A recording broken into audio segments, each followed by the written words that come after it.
King Charles to undergo surgery this week for an enlarged prostate as the Princess of Wales remains in the hospital. Plus, the Duchess of York on her shocking cancer diagnosis.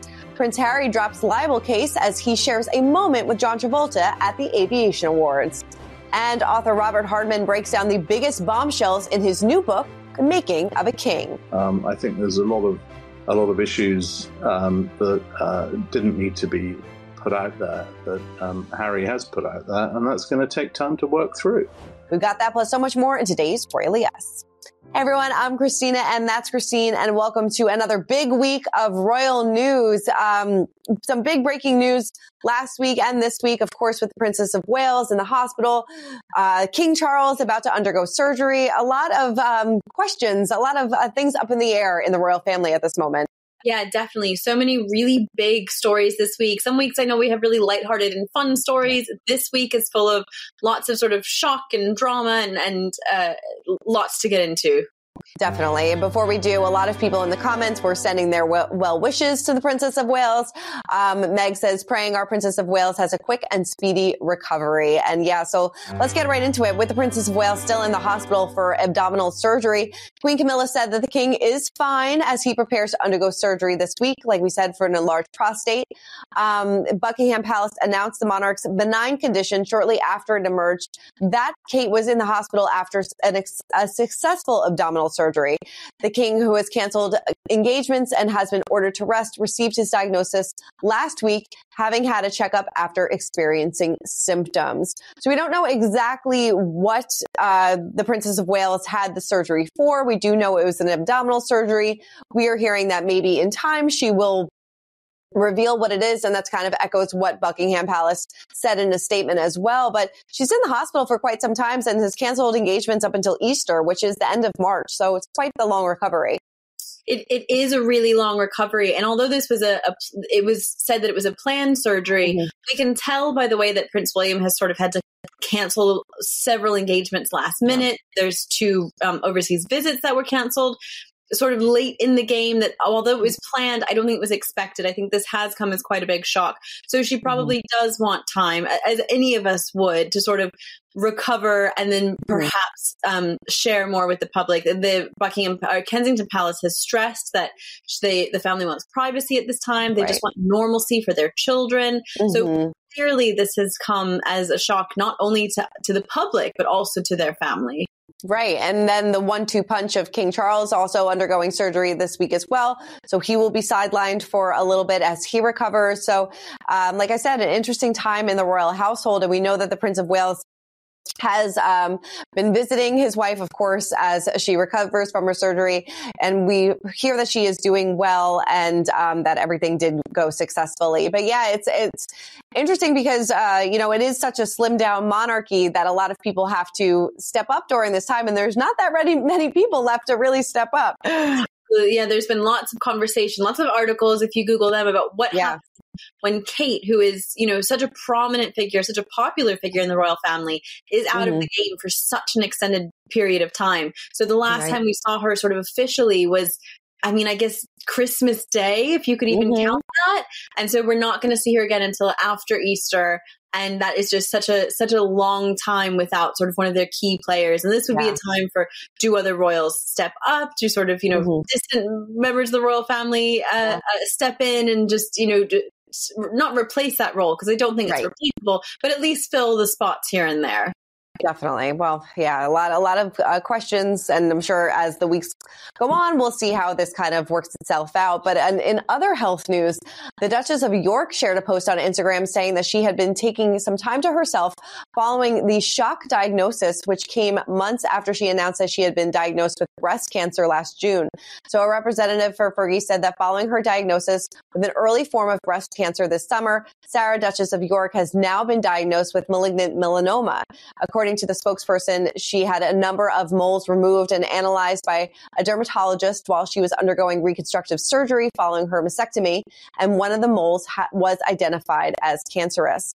She wrote via Instagram, "It was thanks to the great vigilance of my dermatologist that the melanoma was detected when it was. Naturally, another cancer diagnosis has been a shock, but I'm in good spirits and grateful for the many messages of love and support." So certainly, like she said, a shocking diagnosis after what she's been through. But, we're thinking about her, and this is certainly not something that she expected, I'm sure. Yeah, and I think her spokesperson said she, released this information to encourage people to get checked, to see a dermatologist. And the king as well, on the same note, has released his medical news with the idea of encouraging people to see the doctor, not to be embarrassed, and to really take care of your health and make sure that we are doing those checks and being really vigilant and proactive about our health. Yeah, definitely. Really do. And, during that time, Princess Eugenie, she stepped out at Paris Fashion Week. And she looked great. She's beautiful. I know she really does look amazing. I think she's undervalued as sort of a style icon within the British royal family. She experiments a bit more, which means sometimes things don't go quite right. But when they do go right, she really looks amazing. It really does. All right. Well, speaking of, big fashion moments and stepping out at big galas, Prince Harry did just that. And now he and his late mother, Princess Diana, have a special connection to John Travolta. So Harry said during the 21st Living Legends of Aviation Awards Gala, after John presented him with a medal, he said, "I was just a 1-year-old when you danced with my mom at the White House, and now look at us. The only thing left to do is not dance together, but fly together." So, of course, John famously danced with Princess Diana at the White House state dinner in 1985. Like Harry said, he was just 1-year-old at the time, so I'm sure he doesn't remember it. But Harry was honored as a living legend of aviation for his work in the military. He previously served in the British Army for 10 years and completed 2 tours of duty before ultimately founding the Invictus Games to support wounded veterans. Meghan was expected to attend the ceremony, but she did not after one of her kids became ill. So certainly, definitely like a full circle moment, I'm sure, for both of them. Yeah, it's so interesting because, back in 1985, John Travolta was like such a dreamboat. I mean, those photos were so iconic because he was really like Hollywood, so handsome. And now things are a bit different, Yeah. The role that John Travolta is playing in this is sort of not the young, hot actor, but sort of the older, experienced aviation enthusiast. And so it is interesting. It's very full circle. I'm sure for John Travolta, it was a very interesting moment, to add to his memory book. Oh, totally. Definitely. All right. Well, let's spill some royal tea and continue talking about Prince Harry, because it's being reported that Harry and Meghan sent their best to their estranged family members, King Charles and Princess Kate, as each is healing from their respective health scares. A source told the Mirror the King and the Princess of Wales have received support from Prince Harry and Meghan regarding their health. The Duke and Duchess contacted both parties in different ways to express their concern and best wishes. We have not confirmed this or denied this yet either, but I mean, it seems like just the right thing to do. Yeah, very interesting that this sort of from a source. I know a lot of people are making out of they contacted in different ways. Kate might have gotten a WhatsApp message. I cannot see King Charles on using WhatsApp. So maybe it was more of an old school phone call, which sort of makes sense. You tend to text the people that are your age and maybe call your in-laws. Interesting again that this sort of, required a statement, but good for them for keeping in touch. Yeah, good for them for keeping in touch. But yeah, interesting that it became public.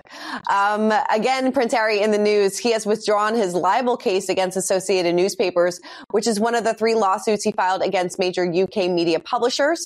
His lawyers alerted the Daily Mail that they filed a notice with the court on the deadline day for relevant documents, saying the Duke of Sussex discontinues all of this claim. Harry's lawsuit against the newspaper stemmed from a February 2022 article that questioned his efforts to retain publicly funded protection from the British government. The outlet claimed Harry tried to keep the details of his legal fight secret, and that his aides helped put a positive spin on the situation. In addition to the libel lawsuit against the Associated Newspapers, Harry also sued Mirror Group newspapers and News Group newspapers. A judge ruled in July that Harry's case against News Group newspapers will go forward regarding allegations over unlawful information, but will proceed without phone hacking claims. There's a lot going on here. He did score a legal victory recently, so it's interesting that he decided to drop this case. Yeah, it's very interesting. And there was a statement made that they realized that proceeding with this case didn't really benefit their overall mission, which is sort of media reform. And it was really just going to dig up. And we've talked about this a lot, where these cases, they don't really do anything for the Duke of Sussex except dig up old dirt and open up opportunities for them to sort of have even more dirty laundry aired. And I think this is so interesting that Harry and his team have noticed this, assessed it, and said, you know what, it's just not worth it. I mean, there is a financial cost to him. He will have to pay legal fees. And obviously he doesn't, there's no win in his court. So it does come as a loss to him. So it's really interesting that they've decided that it's still worth it to not continue the case, not have all this old stuff rehashed, and to just move on with the other cases. Very, very interesting. All right. Well, let's break down the royal rules. And everyone has been talking about Robert Hardman's new book, The Making of a King. And he is here to chat all about the biggest revelations. Take a look.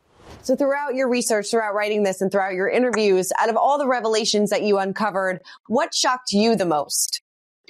I'm sort of shocked. I mean, what moved me the most, what sort of put the hairs on the back of my neck up the most was hearing the details of the final days of the longest reigning monarch in our history. And it was really that discovery that she'd been working right to the end, that her staff were there in a sort of state of shock on the afternoon that she died, and suddenly this red box appears, the last red box. She'd been sent a red box every single day of her life as queen, which she was only allowed 2 days off. One was her birthday, one was Christmas Day. Other than that, red box every day, state papers, documents, all the kind of stuff that you have to read, sign, approve. And there had been one at her bedside when she died, and it was her last piece of homework. She'd been through a list of nominations for the Order of Merit, which was something she took very seriously, and she'd done her homework, literally hours before her death. I just think that's absolutely extraordinary. So that to me was the sort of one of so many moments. When we wrote about some of the biggest revelations in your book, Robert, a lot of people were interested in the fact that you write in the book about Prince Harry speaking out on his Netflix series about, maybe forcing a royal to marry traditionally. And that William felt like that was the lowest of blows. Now that we're a year or so removed from that, does he still feel like that? And do you think that something like that is still unforgivable? You'd have to ask him if it's unforgivable. I mean, clearly it bit deep. Both the remarks in the Netflix six-parter with Harry and Meghan, but also in Harry's book, Spare. Casting any sort of doubt, I think, on your brother's choice of wife is clearly asking for trouble. I find it slightly odd. The royals are constantly expected to sort of, Harry keeps saying, "I'm waiting for an apology." Well, this is a two-way process. Harry and Meghan have very understandable grievances about royal life, about the way they feel they were treated both by the institution, by Britain, by the press. I get all that, but at a personal level, I think there's a lot of issues that didn't need to be put out there that Harry has put out there, and that's going to take time to work through. And then finally, you write in the book how Queen Elizabeth was a little angry when she found out that Harry and Meghan named their daughter Lilibet. At the time of her death, what was her relationship like with Harry and Meghan? Well, actually, on that point, and I think there has been a lot of attention given to that part of the book, which I understand. But what I was writing about there, the root of the issue was not the Queen naming, the Harry and Meghan naming their daughter Lilibet. It was what happened afterwards. It was when they said that this had all been done with her blessing, and then the BBC reported very factually that the Queen hadn't actually been asked for her blessing, at which point Harry and Meghan then resorted to lawyers and started firing off legal letters saying, if anybody says this, we're going to come after you. At which point they then tried to enlist the palace to support their version of events, and the palace didn't. And that it was creating this sort of furore where one didn't need to exist, and then trying to get the Queen to endorse a version of events that, should we say, recollections might have varied, to coin her phrase. That was the nub of her anger on that point. But she was, she adored Harry. She always did. She always thought of Harry as she had great sympathy for number two child. Generally, she'd watched how her sister Margaret, how difficult it was for her being a second child. Her own father was a number two child. I mean, he only inherited the throne because his older brother abdicated. It accounts, I think, for a lot of her indulgence of Prince Andrew's second child, and she's more than conscious. She was of that. Of the fact that the eldest gets everything, and that life isn't entirely clear and fully mapped out for those who kind of come behind. So there was a sympathy. I think she had huge regard for all that Harry did in the armed forces. She was immensely impressed by the Invictus Games and all his work with wounded servicemen and women, which remains an extraordinary achievement. So on all those fronts, she had a great love for him. All right. Well, there you have it. This book has been bombshell after bombshell, it seems like.